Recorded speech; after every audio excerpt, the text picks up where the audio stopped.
My name is William DeVore Clark, and I do metal sculpture out of found objects. Each part does have a meaning to me in a way because I grew up being an auto mechanic. I know what each part is and what each part does. Some of the objects that I do find now makes my work a little more interesting because I'm able to use objects that are more exciting, more or less, or put a lot more energy into my work.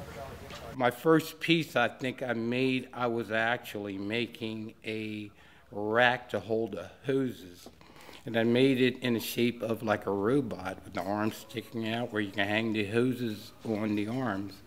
And I had it outside of the garage, and it was so many people liked it that I started to create a little bit more. It took me a little time to learn the different metals because I taught myself how to weld, and it took some time to learn how to put weld different metals.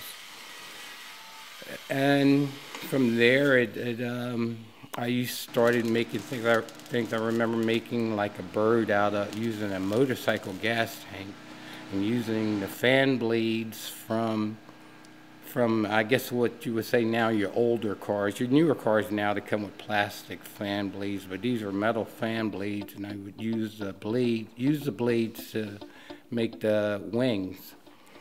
And from there I started making figures of like animals.